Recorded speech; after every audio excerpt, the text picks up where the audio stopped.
El Señor les bendiga. Bueno, estamos aquí como cada día para compartir un pensamiento de la palabra del Señor. Y el día de hoy vamos a hablar acerca de un rey llamado Josafat. Está en Segunda de Crónicas, capítulo 17.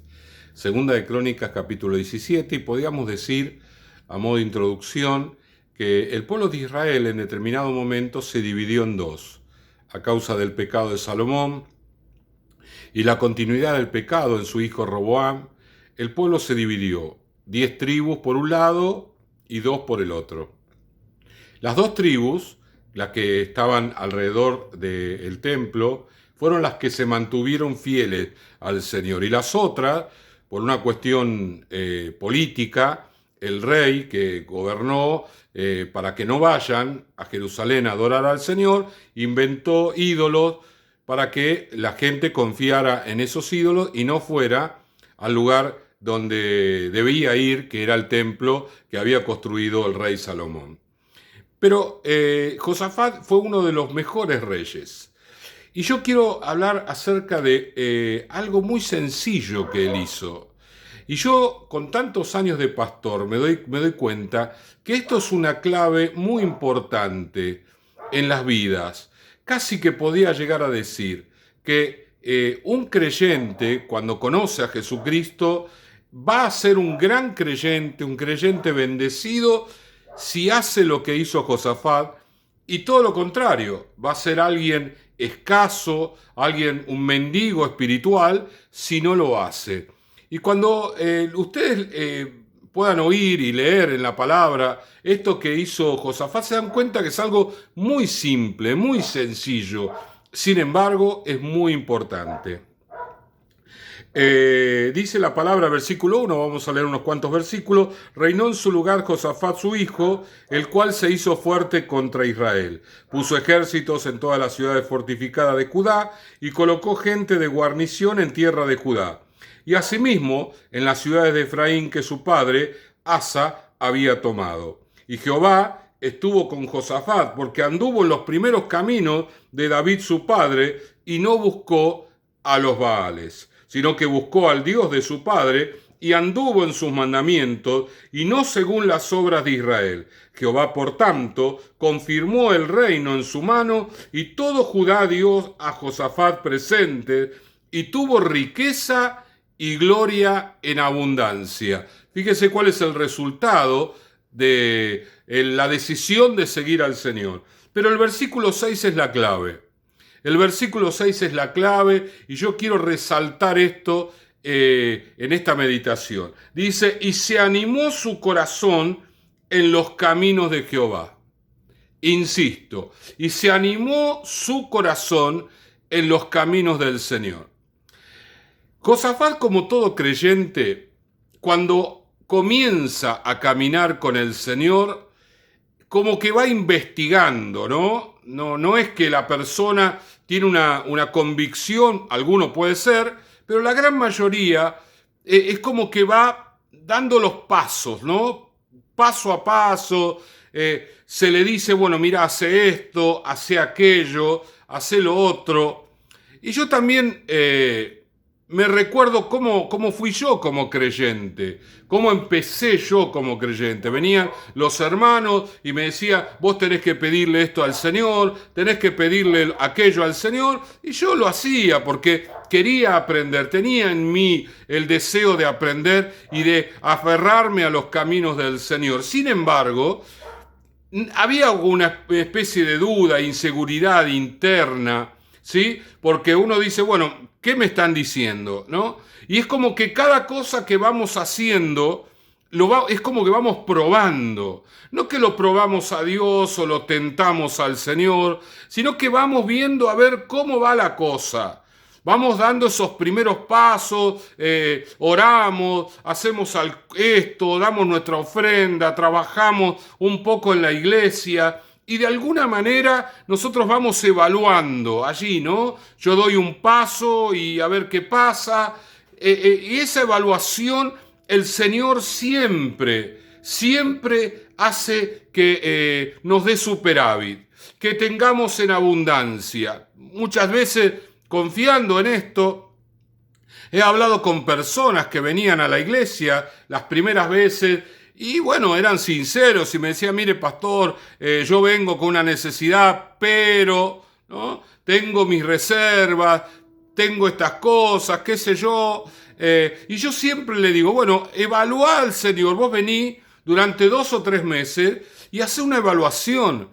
Si realmente Dios te bendijo o no. Si vos venís a la iglesia y sos sincero y buscás del Señor y orás y das los pasos de manera lenta pero firme, fíjate si el Señor te bendice.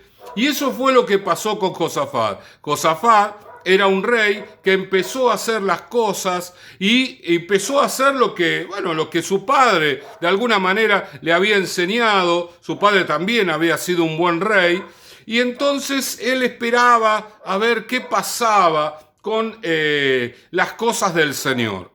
¿Sí? Y dice la palabra que cuando él empezó a actuar de esta manera, inmediatamente Dios los respaldó y los bendijo.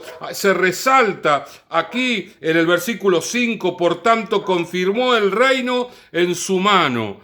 Lo que primero vio Josafat era que las personas que estaban en el reino estaban tranquilas con él, que había un respeto hacia su autoridad. Eso le generaba a él la tranquilidad en la toma de las decisiones, ¿no? A veces eso sucede o necesitamos esto en una familia, cuando la familia está en crisis, en caos, se ha perdido el respeto, la confianza. Y una de las cosas que necesitamos es que la familia comience a vernos, a nosotros, los cristianos, como personas de autoridad, que vamos haciendo las cosas de manera correcta a través de pequeñas acciones. El Señor lo muestra a través de situaciones sencillas, pero que van marcando, van generando un respeto hacia esa autoridad. Cuando una situación está muy caótica, no se puede hacer un cambio radical de la noche a la mañana. De un día al otro, la persona dice, no, bueno, vos sos la autoridad espiritual y te vamos a obedecer. Eso es imposible. Se tiene que ir ganando el respeto con el tiempo. Y nosotros vamos viendo que el Señor va acomodando las cosas lenta pero firmemente. Ese es el primer resultado. Y lo segundo, dice que todo Judá le vino a traer presente, algo que salía del corazón de la gente. Le traían regalos, le traían presente. No era algo que Josafat había provocado. Él lo que había hecho fue buscar al Señor, caminar con el Señor, agradar a Dios, no buscar a los ídolos ni las imágenes que se adoraban en aquel tiempo, sino buscar solamente al Dios vivo. Y la gente espontáneamente, de corazón, sentían el impulso de traerle presente. Esto habla también de un reconocimiento hacia el rey, de una valoración hacia su autoridad.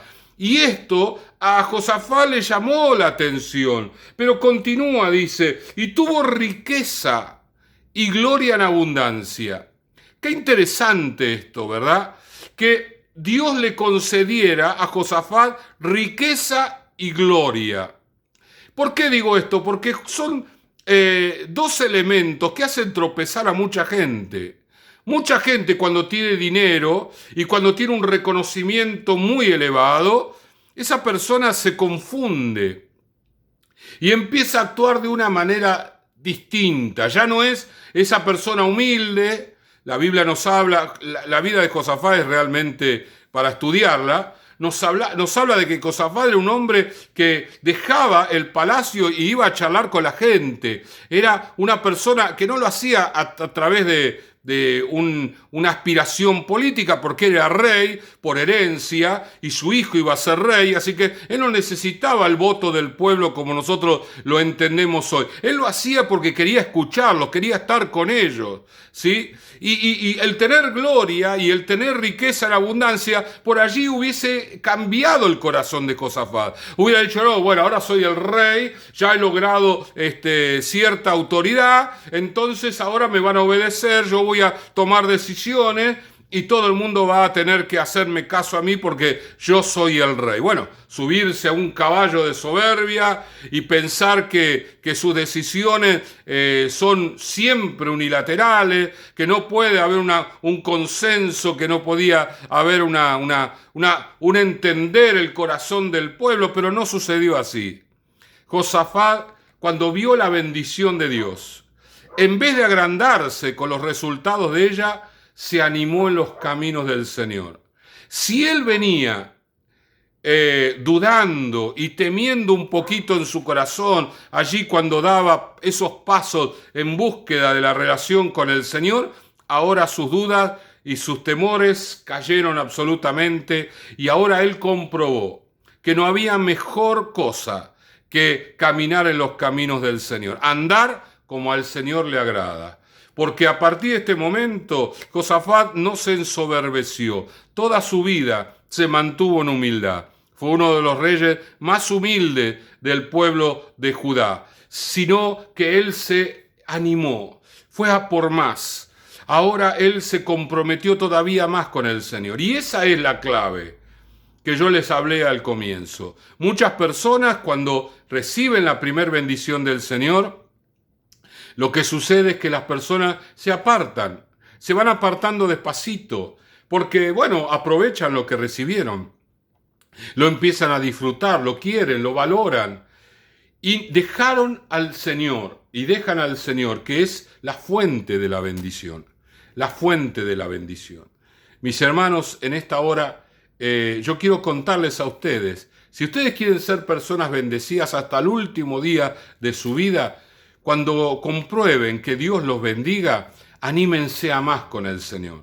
Anímense a más, a dar pasos todavía más comprometidos con el Señor, porque eso va a redundar en mayor bendición, una bendición permanente en tu vida y que vas a poder compartir con las generaciones que te continúen, porque la bendición del Señor llega a una persona, pero Él dice que puede bendecir hasta la cuarta generación. Vamos a orar en este día. Señor y Padre, gracias te damos. Gracias, Señor, por todo lo que tú haces. Ayúdanos a animarnos en tus caminos, Señor. Ayúdanos al comprobar, Señor, que tú obras en mi vida, de que tú estás actuando, que tengo testimonio de tu obrar. Al comprobarlo, Señor, que mi corazón se entusiasme más, no en las cosas logradas, sino en ti, Señor, que eres la fuente de la bendición. Si estamos contigo, nada nos va a faltar, Señor. Pero si nos enamoramos del resultado o de la bendición, nos vamos a separar de ti y entonces vamos a perder lo alcanzado. Gracias te damos, Señor, en el nombre de Jesús. Amén, amén y amén. El Señor les bendiga.